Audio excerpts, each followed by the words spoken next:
Hi guys, இந்த வீடியோவில் நம்ம எதை பற்றி பார்க்க போகிறோன்னா எப்படி ட்ரெயின் ட்ராக் சேஞ்ச் ஆகுதுன்னு பார்க்க போகிறோம். ஸோ அதில் என்னென்ன விஷயங்கள் இருக்குன்னு இந்த வீடியோவில் தெளிவாக பார்க்கலாம். ஸோ வீடியோவை ஸ்கிப் பண்ணாமல் பாருங்கள். Let's dive into the video. நம்ம ஃபஸ்ட்டு ட்ரெயினோட வீல்ஸில் இருந்து ஆரம்பிக்கலாம். ட்ரெயினோட வீல்ஸில் பார்த்தீங்கன்னா ஃப்ளாங்குன்ற ஒரு அமைப்பு இருக்குது. இந்த அமைப்பு ஒரு இம்பார்ட்டண்ட்டான ஒன்று. எதனாலன்னு பார்த்தீங்கன்னா ட்ராக்கில் ட்ரெயின் நிற்கிறதுக்கும் மூவ் ஆகிறதுக்கும் இந்த ஃப்ளாங்குன்ற அமைப்பு தான் ரொம்ப ஹெல்ப்ஃபுல்லாக இருக்குது. இந்த ஃப்ளாங் அமைப்பு பார்த்தீங்கன்னா ட்ரெயின் வீல்ஸுக்கு இன்சைடாக இருக்கும். இந்த ஃப்ளாங்குன்ற அமைப்பு இருக்கனால தான் பார்த்தீங்கன்னா ட்ரெயின்ஸ் வந்து தடம் பொருளாமல் இருக்குது. நெக்ஸ்ட்டு ட்ராக்ஸை பார்க்கலாம். ட்ரெயின் ட்ராக் சேஞ்ச் ஆகிற இடத்துல பார்த்தீங்கன்னா 2 டைப்ஸான ட்ராக் இருக்குது. ஒன்று பார்த்தீங்கன்னா பெண்டபிள் தங்க் ட்ராக், இன்னொன்று பார்த்தீங்கன்னா ஃபிக்ஸ்டு தங்க் ட்ராக். இந்த பெண்டபிள் தங்க் ட்ராக்கை தான் பார்த்தீங்கன்னா ட்ரெயினை ட்ராக் சேஞ்ச் பண்ணுறதுக்கு ரொம்ப ஹெல்ப் பண்ணுது. எப்படின்னு பார்த்தீங்கன்னா இந்த பெண்டபிள் தங்க் ட்ராக் பார்த்தீங்கன்னா அதாவது ட்ரெயின் வந்து இப்போ ஒரு ட்ராக்கில் வந்துக்கிட்டு இருக்கு.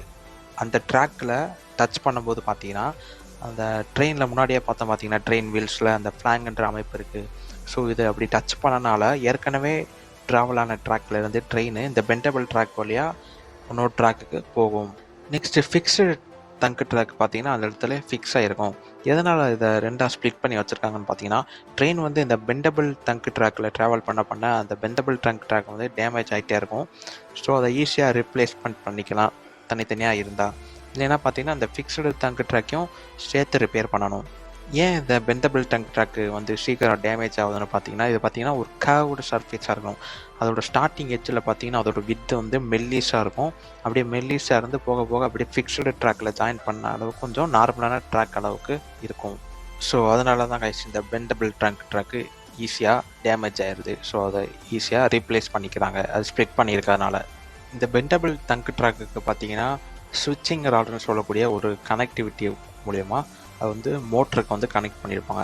இப்போ பழைய காலத்துலலாம் பார்த்தீங்கன்னா பாயிண்ட்மெண்ட் சொல்லுவாங்க, ஒரு லிவர் மாதிரி இருக்கும். அது நிறையா பழைய படத்தெல்லாம் நீங்கள் பார்த்துருக்கலாம். அதை புல் பண்ணோம்னா அந்த பெண்டபிள் ட்ராக் வந்து லெஃப்ட் ரைட்டு மூவ் ஆகிட்டு இருக்கும். ஆனால் இப்போ பார்த்தீங்கன்னா அதுக்கு மோட்டர்ஸ் வச்சுருக்காங்க. அது மூலிமா பார்த்தீங்கன்னா கண்ட்ரோல் ரூமில் இருந்துகிட்டே அதை ஈஸியாக கண்ட்ரோல் பண்ண முடியும். இந்த பெண்டபிள் டங்க் ட்ராக் பார்த்தீங்கன்னா ஏதாச்சும் ஒரு ரயில்ஸில் தான் அட் டைமில் டச் ஆகிருக்கணும். ஃபார் எக்ஸாம்பிள் இப்போ லெஃப்ட் ரயிலில் டச் ஆயிருந்துச்சுன்னு பார்த்தீங்கன்னா அது பார்த்தீங்கன்னா ட்ரெயின் பார்த்தீங்கன்னா அந்த ட்ராக் மூலியமாக இன்னொரு ட்ராக்குக்கு போகும். அதே இது அந்த பெண்டபிள் டங்க் ட்ராக் பார்த்தீங்கன்னா ரைட் சைடு உள்ள ரயில்ஸில் டச் ஆகிருந்துச்சுன்னா ட்ரெயின் வந்து இப்போ போகிற ட்ராக்லேயே போகும். இந்த இமேஜஸை பார்த்தாலே உங்களுக்கு நல்லா புரியும். நெக்ஸ்ட்டு பார்த்தீங்கன்னா விக் ரயில். இந்த விக் ரயில் எங்கே இருக்குதுன்னு பார்த்தீங்கன்னா 2 ட்ராக்கை வந்து கிராஸ் ஆகிற இடத்துல சென்டரில் இருக்கும். அதுக்கு பேர் தான் விக் ரயில். இந்த விக் ரயிலில் பார்த்தீங்கன்னா ஒரு எக்ஸ்டெண்டடாக ஒரு சர்ஃபேஸ் வந்து அப்படியே கேர்வ் ஆகிருக்கும் அதோட லென்த்து வந்து. அப்புறம் பார்த்தீங்கன்னா இந்த விக் ரயிலுக்கு நடுவில் கேப்ஸ் இருக்கும். எதுக்கு கேப்ஸ் இருக்குதுன்னு பார்த்தீங்கன்னா முன்னாடியே பார்த்தோம் ட்ரெயினோட வீல்ஸில் ஃப்ளாங்குன்ற ஒரு அமைப்பு இருக்குது. ஸோ அந்த ஃப்ளாங் வந்து ட்ராவல் பண்ணுறதுக்காண்டி அந்த கேப் விட்ருப்பாங்க. ஸோ இப்போ முன்னாடி சொன்னேன் பார்த்தீங்கன்னா அந்த விக் ரயிலில் வந்து கேர்வான சர்ஃபேஸ் இருக்கணும். அது எதுக்கு அந்த இடத்துல கேர்வாக இருக்குன்னு பார்த்தீங்கன்னா அந்த கேர்வ் மட்டும் அந்த இடத்துல இல்லைன்னு பார்த்தீங்கன்னா அதாவது அதோட லென்த்து வந்து கொஞ்சம் எக்ஸ்டெண்ட் ஆகிருக்கு. அது மட்டும் அந்த இடத்துல இல்லைன்னு வச்சுக்காங்கன்னா அந்த இடத்துல கேப் ஜாஸ்தி ஆயிரும்.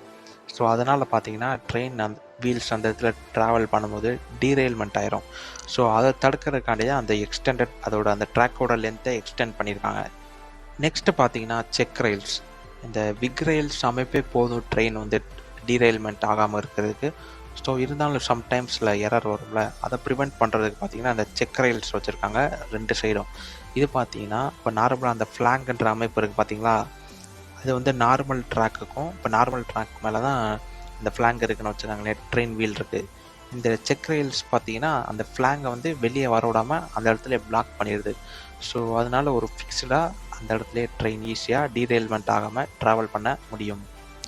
ஸோ ஓகே காய்ஸ், இந்த ஒரு வீடியோ அவ்வளோதான். ஸோ இந்த வீடியோவில் எப்படி ட்ரெயின் ட்ராக் சேஞ்ச் பண்ணுதுன்னு பார்த்தோம். அதில் என்னென்ன விஷயங்கள் இருக்குதுன்னு இந்த வீடியோவில் கொஞ்சம் தெளிவாக பார்த்துருக்கோம் நான் நம்புகிறேன் கைஸ். இந்த வீடியோ உங்களுக்கு புரிஞ்சிருக்கும்னு நான் நம்புகிறேன். ஸோ ஓகே காய்ஸ், உங்களை அடுத்த ஒரு யூஸ்ஃபுல்லான வீடியோவில் நான் உங்களை சந்திக்கிறேன். அன்டில் தென் பை ஃப்ரம் கிரி. அடுத்த வீடியோவில் பார்க்கலாம். By guys. இந்த வீடியோ பார்த்ததுக்கு ரொம்ப தேங்க்ஸ். சேஃபாக இருங்க. By guys.